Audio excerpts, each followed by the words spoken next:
بیت کوین دوباره داغ شده و خیلی‌ها دارن میپرسن چرا؟ قیمتش داره میره بالا، همه دارن درباره‌اش صحبت میکنن، ولی آیا الان وقت خوبیه که وارد بشیم یا دیگه خیلی دیر شده؟ توی این ویدیو دلیل این اتفاق رو به زبان ساده براتون توضیح میدم و میگم که چه فرصت‌ها و چه ریسک‌هایی در انتظار شماست. پس تا آخر این ویدیو با من همراه باشید.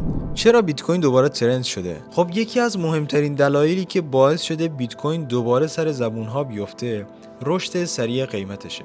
توی چند هفته اخیر قیمت بیت کوین تونسته به بالاترین سطح خودش توی ماه‌های گذشته برسه و تونسته به $100,000 برسه. اما چرا؟ خب یکی از دلایلش خبرهای مثبت از شرکت‌های بزرگه. خیلی از شرکت‌های بزرگ دارن به بیت کوین علاقه نشون میدن. مثلا چند تا از شرکت‌های سرمایه‌گذاری بزرگ گفتن که بیت کوین میتونه دارایی آینده باشه و شروع به خرید کردن. وقتی پول‌های بزرگ وارد بازار میشن، قیمت هم رشد میکنه.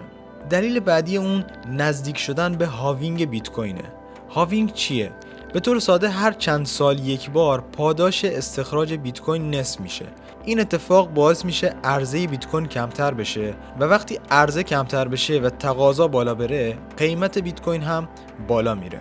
مورد بعدی، ترس از افت ارزش پولهای ملی.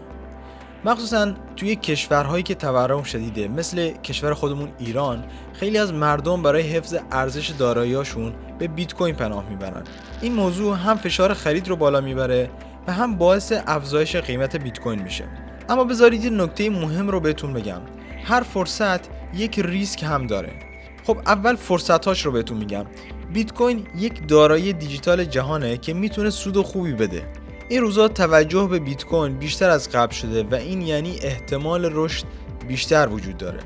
اما ریسک‌ها، بازار بیت کوین خیلی نوسان داره و ممکنه توی یه روز کلی سود کنید و فردای اون روز بخشی از سرمایه‌تون رو از دست بدین. اگه بدون اطلاعات و آموزش وارد این بازار بشین، ممکنه ضرر بزرگی کنید. پس مهمترین نکته اینه که قبل از سرمایه‌گذاری حتما تحقیق کنید و با آگاهی کامل وارد بشید. خب توی این ویدیو فهمیدیم که چرا بیت کوین دوباره خبرساز شده و چه فرصت‌ها و چه ریسک‌هایی داره. حالا نوبت شماست.